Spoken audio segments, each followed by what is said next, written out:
Welcome back, everybody, to another episode of the Lacrosse Rundown.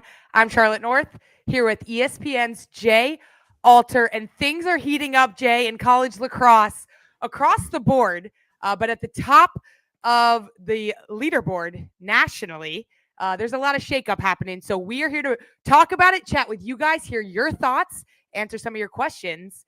But Jay, why don't we start with what I thought was the biggest game of the weekend, Stanford and Yale. Stanford came out on top 11-10. What were your thoughts on that game?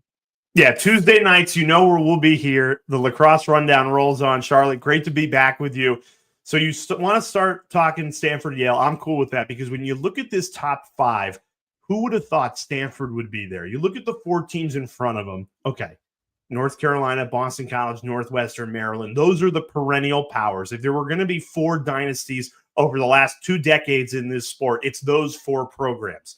And then Stanford, in their first year in the ACC, they came out of the clouds. I mean, I think they were on people's radar, but for me, a storyline for them coming into the season was, are they going to be in the top 8 and make the ACC tournament? They're number 5 in the entire country. A statement win against Yale. You know my love for Yale and the Ivy League and what I think Erica Bamford has done with that program. That's a really talented Yale team, a veteran group, battle-tested team that has some good wins on this season. And Stanford beat them. And to be honest with you, Charlotte, watching that game, the scoreline doesn't even reflect how comfortable and how much Stanford controlled that game. And you look at Stanford now on the season, their one losses in double overtime when they flew across the country to play Syracuse at the Dome. This Stanford team is for real. I think they mean business. Not only are they going to be, I think right now they're the number 3 team in the ACC. They've got a legitimate shot to be at Gillette Stadium and play for a national championship on Memorial Day weekend. Whoa, we're jumping there. No, I'm kidding. Why not? I mean, that was a statement win. It was. I mean, this is their highest ranked win, first win over a top 5 team since 2011. And this is not a veteran team in Stanford. It is a young team. Obviously, we'll talk about their goalkeeper, Lucy Pearson, who had a career day, 15 saves, 60% save percentage. That is against a Yale team that we mentioned has a lot of talent. And that Yale team, they're veteran-led because a lot of people think that some of these players returning, like Fallon Vaughn, are 5th years. But what that senior class did is they took a semester off of school to be able to finish out their eligibility, their NCAA eligibility, throughout the rest of their collegiate career at Yale. So that senior class took a semester off together, and now they are finishing out on this note together. And it's been fun to watch. I was on their game, the quarterfinal game last season when they made it to the Elite 8 against Syracuse in the Dome. It felt like they were ready to be in that conversation of making it to the quarterfinal round. And then they go out and they don't show any signs of slowing down this season. They hadn't lost a game till they got to Stanford. I didn't expect this to be their first loss. I'll tell you, Jay, I didn't. I thought it might have come later in the season against some other Ivy talent, whether it was Penn. They also have Syracuse coming into town in a few weeks into New Haven. So I was shocked to see this score, and I'm so impressed with the composure of this Stanford team. Yale plays a frantic zone defense, and they like to pressure you and trap you and rush your decision-making. And the Stanford team, they made a couple of mistakes, but they played composed and smart, and they didn't let mistakes stack onto each other and double. So I think that's why they came out with the win. It was 11-10. It wasn't high scoring, again, due to goalkeeper like Lucy Pearson and Cage, obviously, but being really smart with the ball at the end of the game. And this Stanford team's going to play the number 1 team in the country now. You know, they had this phenomenal win this weekend, not to mention a doubleheader of a weekend. They played Friday against Virginia Tech. They played amazing in that game. They won by 19 goals, right? 23-4. What a performance. A statement ACC win there. I mean, what can you say about that score? But also, they turn around Sunday and do the same in making an even bigger statement. So now they've got the biggest test of them all in the number 1 team in the country coming into town on Saturday. That game is at 4 p.m. Eastern time, I believe. So we'll talk more about that later. But I've been very impressed with this Stanford team. I'm glad you brought up Pearson because we don't give defense and goalies enough credit. We're always offense. But when you have a goalie of Lucy Pearson's caliber, you're in every single game. So you mentioned Boston College and all their great offensive. Well, they could have an eraser in between the pipes with Pearson. So I love giving the goalies some love. And before we move on, I knew that story about Yale, the senior class dropping out. I'm glad you reminded me. How much of a lax rat do you have to be to go to your parents and say, you know what, we're all dropping out of Yale, high academic institution, because we want to preserve our lacrosse eligibility? That is awesome. And it speaks to the culture and the camaraderie in the locker room that Erica Bamford has built there. Incredible facilities down in New Haven, if you haven't seen them already, for their lacrosse teams there. But it's clear that they want to be there and want to be with their teammates, and they're going to give it everything they have this year. So I wouldn't be surprised to see this Yale team in the Ivy League Championship, possibly hosting the Ivy League Championship. And I'm sure we'll see them make a run in May. I love it. So I've got a confession, Charlotte. I've got a confession because we mentioned the top 5 and Stanford and Maryland cracking into the top 5, which is awesome. But at the top, you and I both vote in the Inside Lacrosse media poll every single week.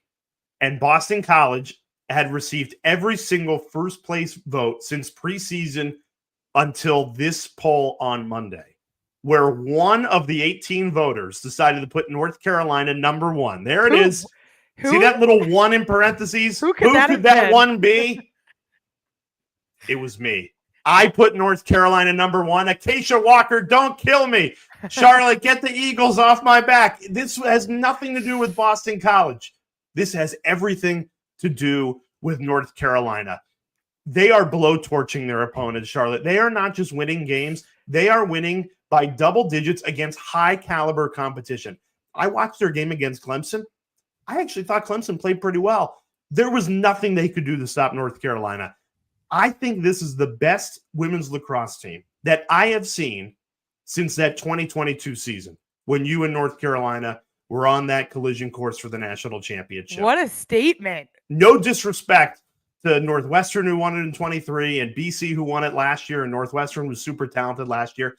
I've not seen depth, quality depth, competitive depth like I have seen at North Carolina. There is so much talent on that team, and more than that, they are motivated to not just win, but steal your soul. I mean, they are crushing their opponents. I think their average margin of victory is 13 goals per game. It's incredible. It is, yes. It's incredible. And you know, we talk about Saturday's game they played against Clemson when they dismantled them. The Humphrey sisters, Ashley and Chloe and Nicole, all 3 of them combined for 15 points. 15 points in one game and an ACC matchup for that. I think, you know, what makes the tandem on the attacking side of Ashley and Chloe Humphrey so lethal is that they complement each other very well. Ashley is the quarterback. It is clear this season, Ashley Humphrey is the quarterback of the North Carolina offense. She is the eyes behind the cage. She has the vision. She has the stick work, and she has the ability to finish on the crease. But she also has the ability to pick apart a zone defense by playing 1 or 2 steps ahead of everybody else. And then she knows her sister will be able to catch and shoot from just about anywhere. We saw in that Clemson game, Chloe Humphrey's range, and not just her range with her right hand, her range with her non-dominant hand in her left hand. It's something I haven't seen in a while. And it's a credit to how hard she's worked on her creativity, her shooting, her deception. To be able to do it, though, in her first collegiate season against a veteran goalkeeper in Emily Lamparter on the Clemson Tigers team is very impressive. And I know you mentioned that you gave them your number 1 overall vote. For me, I look at the numbers, and they're 1 and 2 in just about every statistical category. Obviously, you mentioned North Carolina has a wider average scoring margin to their opponents, but Boston College has the highest scoring offense nationally. North Carolina has the lowest scoring defense. They're holding teams to 5 goals a game. Boston College is holding teams to 6.5 goals per game. they're just too close statistically to be able to tell. And it's really, we said it on this show. April 5th is where we're looking right now. Yeah, April 5th is the showdown. Last week we called it 1A and 1B. So for me, I just flipped them. I still believe it's 1A and 1B. It's just Carolina's turn to be 1A. And guess what? If Boston College goes to Stanford and throttles them, I might flip back. But for me, as I filled out that poll, I'm allowed to flip-flop. Both teams are so incredibly talented, and you're right. How about the Humphrey sisters? What a story that is. Shout out 06820 Darien. That's why you're wearing your Darien Go Blue Wave quarters up. Absolutely. And they could be going against, or they will be going against, their former high school teammate Shea Dolce in cage for Boston College. And we'll continue to talk about those two teams in the showdown, because it's clear that they have separated themselves at the top. But then we look a little bit down the road at the rest of the ACC. There was a lot of shakeup that I didn't anticipate happening this weekend, Jay. The UVA Cavaliers, for a moment in the beginning of the season, it had felt like they were missing their leaders, their graduated seniors from last year, because we knew about the freshmen. We knew about Madison Alimo, Kate Gallica, Jenna DiNardo. They had an amazing season last year. And it kind of felt like it was taking them a little bit to adjust to a new role on the team as sophomores. But they came out and they beat Duke, and they jumped in the rankings, and they went on an absolute tear in the second half of that game. What'd you think of that? Yeah, it was how they beat them, right, Charlotte? Because not all wins are created equal. They go down 6-0 in that game. And to be honest with you, with a couple of results they've had early in this season, you're thinking, is this the first nail in the Cavaliers' coffin? Because I think they had high expectations for this season. And now they're down 6-0 at home to a Duke team that's talented, no doubt about it. But I thought it would be a lot closer than that. And their third quarter, Virginia's third quarter, 10 goals in one quarter, an inspired performance. I think a season-defining performance, because I think Virginia is going to turn this thing around, could very well end up the third team in the ACC behind Carolina and Boston College, where we probably thought they were going to be preseason. And I just think in a season, you need a quarter like that. You need to grab some momentum. But what and 10 goals in one quarter, Charlotte, you know how difficult that is to do, especially against an opponent like Duke. Oh, it's so challenging, but to do it when you're staring at a 6-0 scoreboard is even harder. To come together as a team, and credit to Sonia LaMonica and that staff in year 2, which, we saw last year how inspired that team played. And we knew that, there was a lot of freshman talent, but I think we underestimated how powerful those leaders were a season ago for this Cavaliers team. But I mean, it kind of felt like this had been boiling a little bit, and the three-headed monster, I guess, now we're going to call it that. The freshmen that are now sophomores, Madison Alimo, like I mentioned, Jenna DiNardo, and Kate Gallica, they all had a complete game. Jenna DiNardo had 8 points. Madison Alimo had 6 assists. Kate Gallica, 4 goals, 1 assist, 11 draw controls. So if they can get performances like that out of the 3 most talented players on that roster, that's the best part of the ACC, is you get to play the best teams in the country each week that continue to show you where you might be weaker than you think. And then you can turn around and come up with a season-defining win that will throttle you into April and into the tournament. And remember, it's every regular season game matters so much in the ACC, because out of the 12 teams, only 8. So 4 teams are going to miss the ACC tournament, because this year there's no play-in games. It starts at the quarterfinals. So only 8 of the 12 teams are going to make it. And if Virginia loses that game to Duke, there's no guarantee, with how competitive this league is, that they would find their way in. So that win does a lot for them. And I agree with you. I think it is going to buoy their season. Let's step outside the ACC and check in on the Patriot League, which I know, Charlotte, you agree with this. One of the more underrated leagues when it comes to college lacrosse, on both the men's and the women's side, consistently turn out teams that perform well at the NCAA tournament. And honestly, I thought Loyola was a team that could potentially be a top 5, top 10 team throughout this season. And, been inconsistent at times. I think very similar to Virginia, got that statement performance that they were looking for. When they beat Army this weekend, it looked like they were putting the pieces together. Obviously, they have a record that we didn't anticipate, 5 losses on the season. But to me, where does the Patriot League stand, to us on a national scale? We look at Loyola's losses. They've lost to teams that truly have a chance to make Final Four weekend. Boston College, Princeton, Florida. They lost a close one to Penn. But they have a win against Hopkins, and we can't underestimate that. We've seen what Hopkins has done so far. Chase Boyle was a Touraton finalist a year ago. She had 4 goals on this game against Army and 12 draw controls. We know what she can do at the draw control center. She can be almost automatic. And her goal scoring ability is impressive too as a midfielder, as a two-way midfielder who plays pretty much the entire 60 minutes. And so it feels like that team is slowly building to be the team that they want to be. And that's scary for the Patriot League. But, don't look now, because this league, we know what Navy has done. We know what Army could be. And obviously we talk about Loyola, but Holy Cross is a whopping 2-0 in the conference to start as well. So maybe a sleeper pick for the Patriot League. We'll see what happens there. But I think Loyola is going to be a lot better than people may think down the stretch. Well, I'm glad you brought up Chase Boyle, because a couple of questions that we always get, it feels like, on Tuesday nights when we're on the air is Touraton, who do you think? And before the season, I think both of us would have had Chase Boyle high on that list.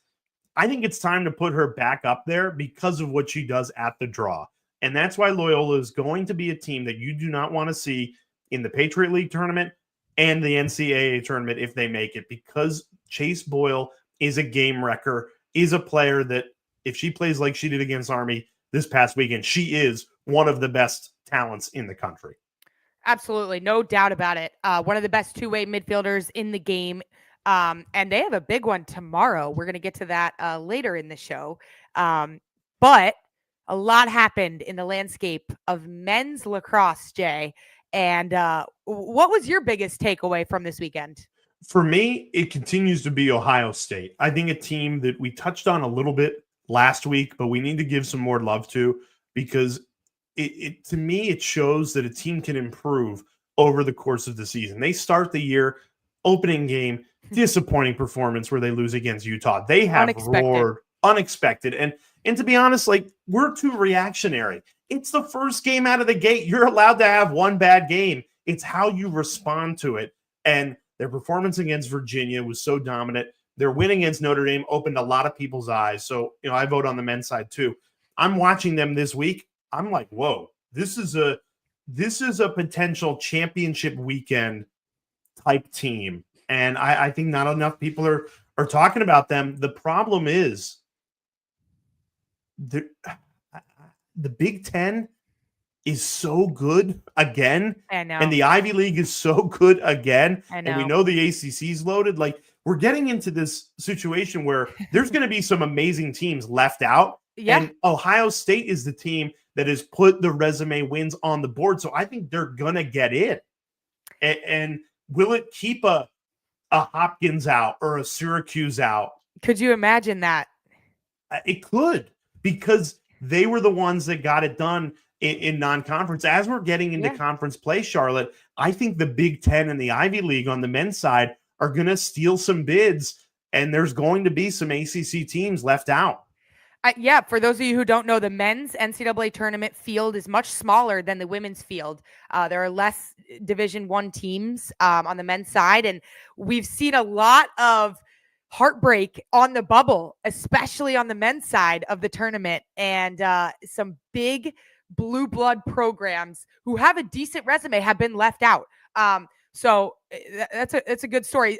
A women's equivalent program to me, to the Ohio State men's program, is a Maryland. They dropped their opening game to Syracuse, and from then on out, they haven't looked back. They haven't lost since. They put up a great performance against Michigan this past weekend. So I'm seeing some similarities with. Well, I think you're going to see both the Maryland men and the women. Oh, absolutely. Be at Gillette Stadium for championship weekend in the Final Four, which leads me to a stat, Charlotte. Always sitting on a good stat for you. When is the last time the Maryland women have missed 3 straight championship weekends? They've missed the last 2. So if they miss this year, it would be 3 in a row. I'm going to take a guess. Yep. 1996. 1996 is a great guess. 2006 to 2008. So more recently than you would have thought. Okay. 96 is a great guess. Yeah, I'm giving them, I mean, obviously they dominated the 2010s. Right. So I didn't even blink there, but it's more recent than I thought, honestly. But nearly 20 years. That's how good they've been. Yeah. And on the men's side, as we're talking men's LAX for a second, Maryland's won. They're 1A, 1B, 1C, 1D. Huge gap. And then I'm struggling for who that second team is. A lot of people have Army. I don't think they've played anybody. I would think it's Princeton, but they just lost to Cornell. You got Penn State in there. I mean, you talk about the Big Ten. The Big Ten is loaded. I mean, you could have 3 Big Ten teams at Champ Weekend. You really could. They are that good this year. And speaking of 3-game losing streaks that have not happened in quite some time, the Notre Dame men's team avoided a 3-game losing streak, and it seemed like they're back on track. Chris Kavanaugh had 4 goals, 3 assists. He looked like a true quarterback of that offense, and they can be scary when they are clicking. And I think they lost 2 in a row, but people can write them off after two losses that were close. And the ACC might be lower than the Big Ten right now, but a Notre Dame and a North Carolina, I don't see how they miss Champ Weekend. I know. I agree with you. And Notre Dame got what I would call a get-well game. Now, if you can have a get-well game against Michigan, that's pretty good. Usually a get-well game, if you will, comes against a lesser opponent. Michigan's still a very good program, but very impressive bounce back from Notre Dame on the men's side. And I agree with you, Charlotte. I don't know how Carolina and Notre Dame aren't there, but I don't know how Maryland's not there. You mentioned Penn State and the Ivy League. To me, Big Ten's the best conference on the men's side. Ivy League second, and the ACC's third, because Princeton Cornell, that was epic. I want to talk about that game because CJ Kirst, Tuaraton, front runner right now for me on the men's side. Princeton is loaded. Coulter Mackesy, one of my favorite players. That is a game that if we get to see that again in the Ivy League championship game is going to be a treat because there are 2 really talented teams. That's one of my favorite weekends in lacrosse when the conference championships are happening, and the Ivy League men's lacrosse championship specifically is always so close. There's always some upsets, and it's because of the talent in the league. And I don't want any of these teams to miss the tournament or miss championship weekend because I love watching them play. But you mentioned Cornell, CJ Kirst. I agree with you. I think he's the front runner for the Tuaraton. I think he was coming into the season. He's got all the pressure on him, and he continues to deliver. He broke the all-time program record for scoring, a very old record from Mike French, and it was a record of 191 goals, I believe, and CJ broke it with 5 goals against Princeton in their win, 15-10 win over that team. So, I mean, Princeton, we talked about it a week ago. They looked like a top 5 team, and they go out, Cornell does, and they beat them by 5. So, it speaks volumes to what this league can do, and that just makes the race to May that much more exciting. No doubt about it. And obviously, it's a race to May, not just for who's going to make the champ weekend, who's going to get to Gillette Stadium, but who's going to win the Tuaraton, because on the women's side, still feels pretty wide open. CJ Kirst is the front runner on the men's side, but there's a long way to go. There's a lot of lacrosse to be played. So even though Kirst is the front runner, there's going to be a lot of talent that's going to try and catch him. And a lot of it, Charlotte, I think is results based. So even though Kirst is a standout, if they do trip up and they don't win the Ivy League and they don't make it to champ weekend, his candidacy could very well fall short. Yep, it's a very good point. I think he's just such a dominant player in the way that he carries himself, in the way that he makes his teammates around him better. And, I think the lacrosse world is ready for him to be on that stage as a senior, leading the way at championship weekend. I just don't envision it not happening. But, that leads us right into our first question from our fans. You guys did an amazing job leaving some questions on our video last week's live stream.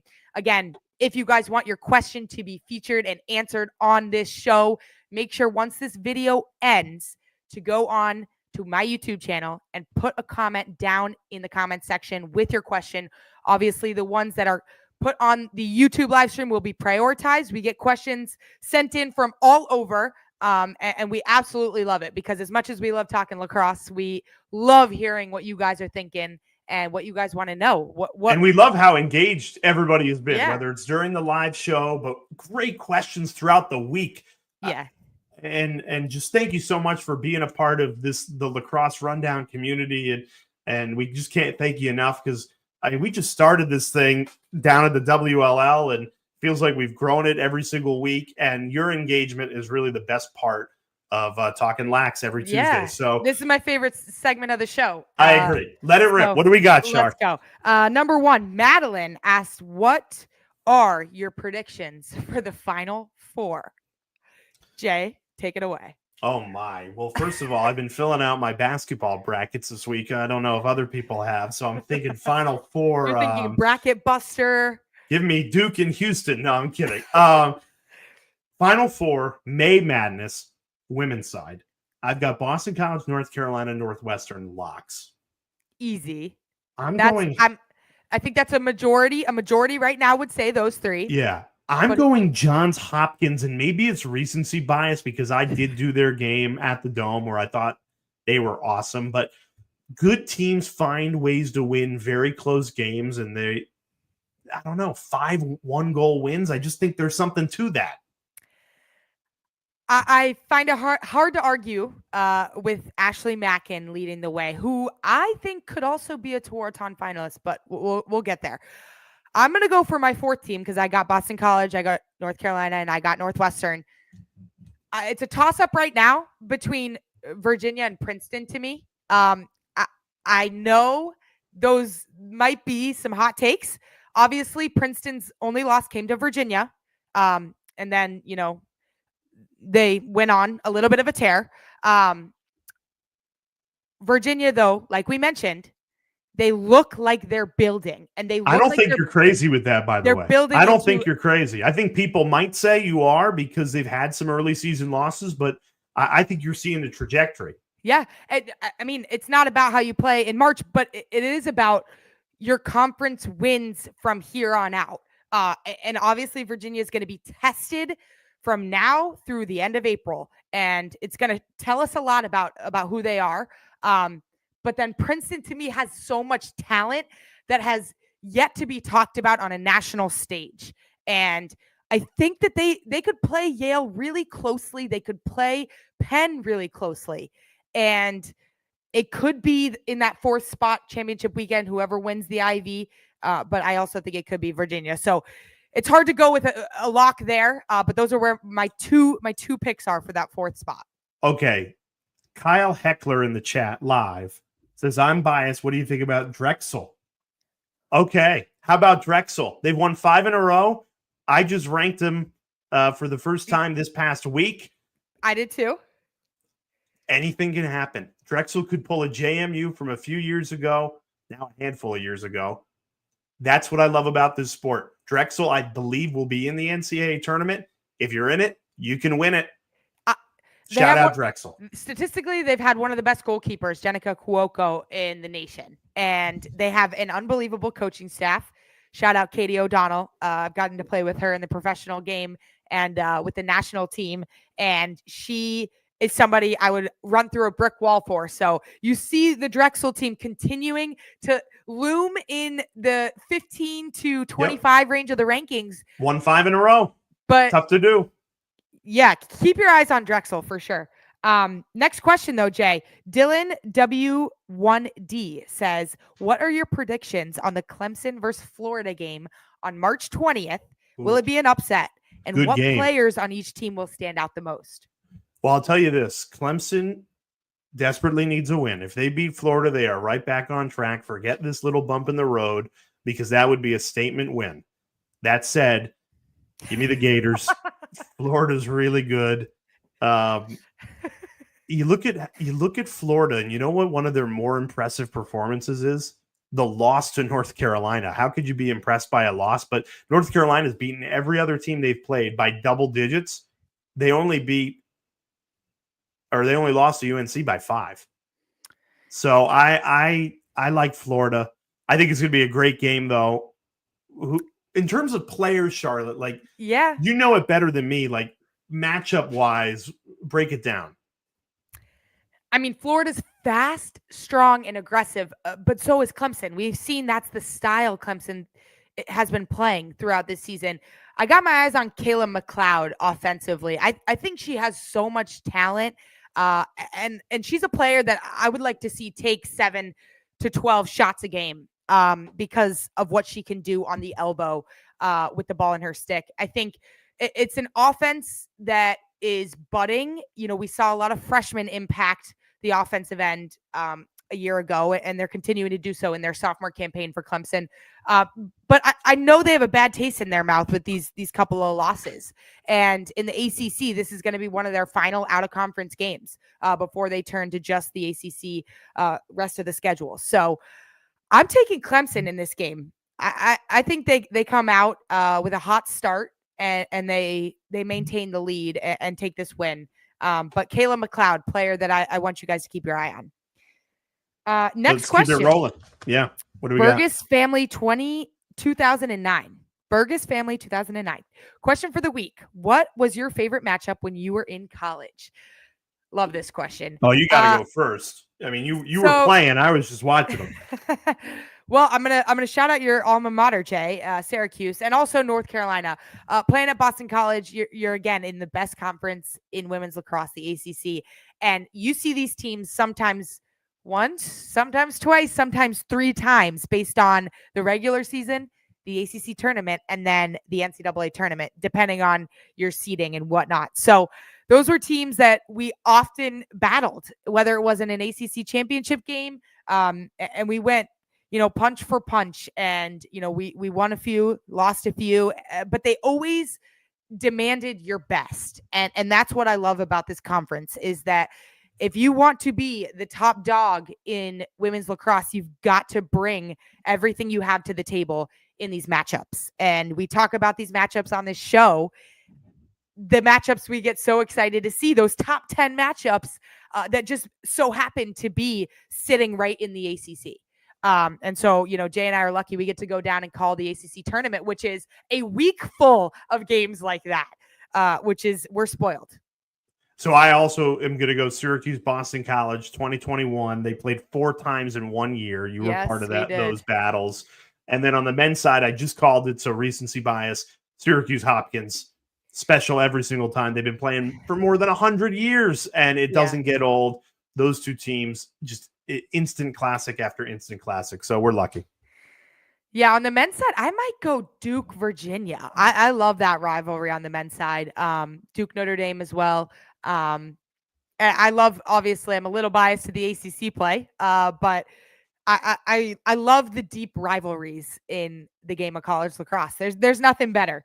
All right, next one. Juliet asked us, would you change any rules for the women's game? Field lacrosse or sixes? And if so, which one? Great channel. Us as lacrosse fans are starved for content like this. Thank you, Juliet. We aim to please. We appreciate that because we get to do what we love and talk about the sport we love, and we get to do it with you guys. So it's pretty awesome. But Jay, what are your thoughts here? Draw takers, close your ears, please. Because I know it's a valuable skill. I know it takes a lot of work to be really good on the draw. But I would eliminate the draw control in between goals. I would still have it at the beginning of every quarter, but like we saw at the WLL, I would just scoop it out of the net and go the other way. I think it takes too much time during the college game and these exciting games. You want to build that drama. You want to build that excitement and keep the action going, and then we just stop for 2, 3, 4 minutes sometimes to get that draw going. I would eliminate the draw for the college game. I'm going to have to disagree with you on this one, Jay. As you might expect, I took the draw, but I also love the moment when, you make a play on the defensive end, you move the ball down the field, it ends in a goal, and you celebrate as a team before you go back to the draw. I think it's one of the best parts in sports is celebrating the little moments on the field. So I think there's a way to tighten up that timing a little bit, which, would be interesting. My rule, though, that I'm going to change is to go from 7-on-7 in a settled set to 6-on-6 in a settled set. So what I mean by that is usually women's lacrosse is 12 versus 12. If you include the goalkeeper, it's 4 defenders, 3 midfielders, and 4 attackers, plus a goalie. That's 12. I would petition to shorten that to 10v10, which would be 3 defenders, 3 midfielders, 3 attackers, and a goalie, obviously. I think it would generate a little more flow, more space. Obviously, the offensive perspective in me sees a lot more possibility.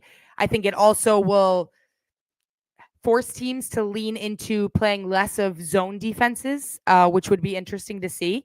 But we could talk about that topic for hours, Jay. I feel like we should do an off-season special. Yeah. Debating these rules, because I agree with that one. Yeah. I do.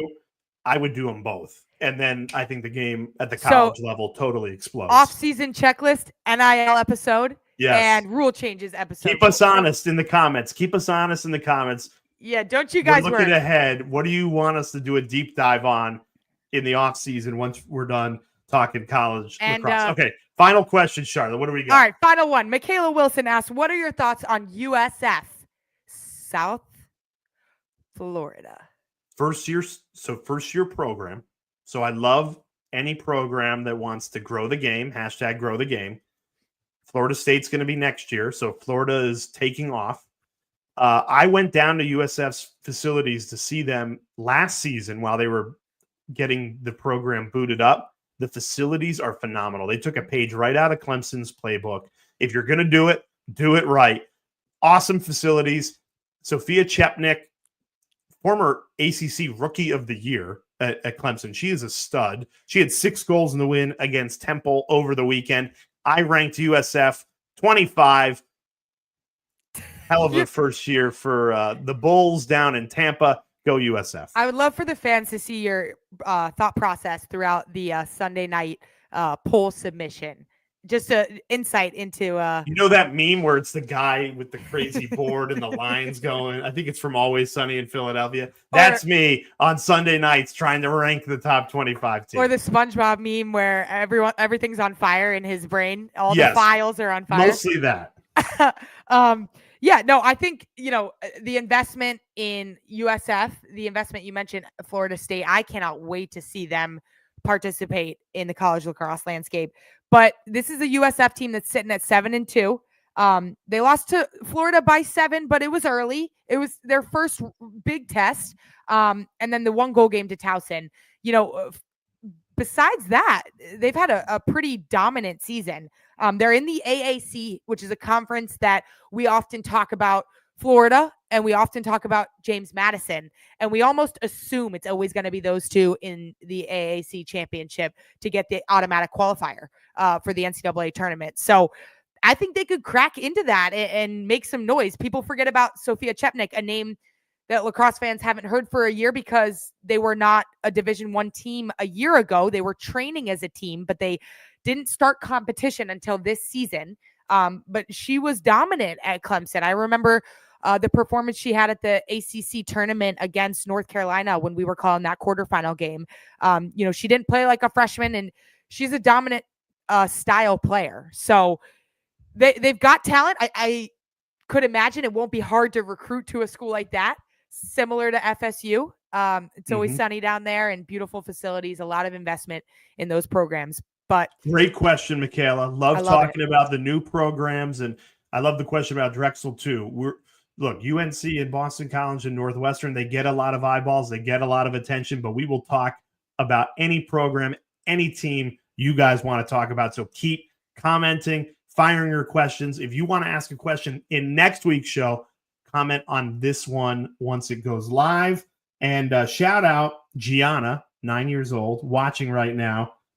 Her mom, Mary Davis, writes that she signed you signed her WLL uniform. So shout out Let's go, Gianna. Gianna, coming out and supporting the Boston Guard. And now you're a supporter of the Lacrosse Rundown, which is spectacular. So you got to join us every Tuesday at 8 p.m. for this show where we just chat all things lacrosse, everything you guys need to know about what's happening in the world of lacrosse, anything that you guys are thinking, and what you want to see. So with that, Jay, give me your number one game to watch this upcoming week. It's got to be Maryland Northwestern. Clash of the Titans in the Big Ten. You circled this one before the season starts, and here they are, 3 and 4 in the rankings. The winner goes into the driver's seat in the Big Ten. Kathy Reese and company against Kelly Amonte Hiller and just Madison Taylor and a loaded Northwestern team. So for me, it's easy this week, Charlotte. Maryland Northwestern. Who you like? It's almost like it's scripted. They drew it up this way. Exactly. 3 and 4, right behind Boston College and North Carolina. Everyone's attention is on them, and they're just sitting there at 4.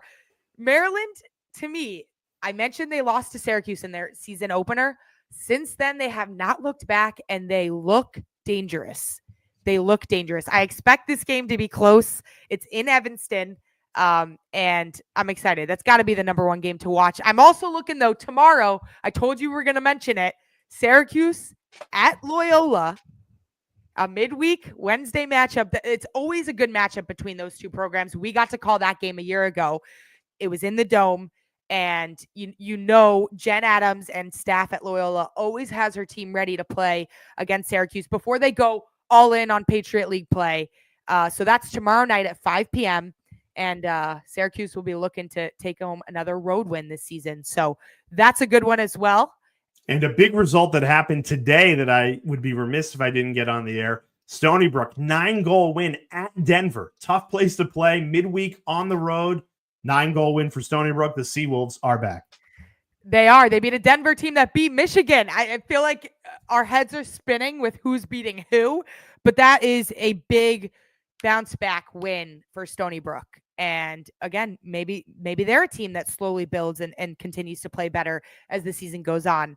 And they make a late push, but that's a pretty big rundown of what's going on. I was gonna say, in the this world. Was an extended version. So much lacrosse yes. to run down this week. But thank you guys for joining us. Again, make sure when this video ends to leave a comment in the comment section with a question you want answered next week. Even if you don't have a comment tonight, if you have something later in the week that comes up that you saw that you want us to talk about with you on the next live show, go drop a comment, like this video, subscribe to the channel, and make sure that you guys tune in every Tuesday night, 8 o'clock Eastern time, because this is one of the most fun shows out there and the best lacrosse show out there. So thank you guys for joining. Jay, always a pleasure.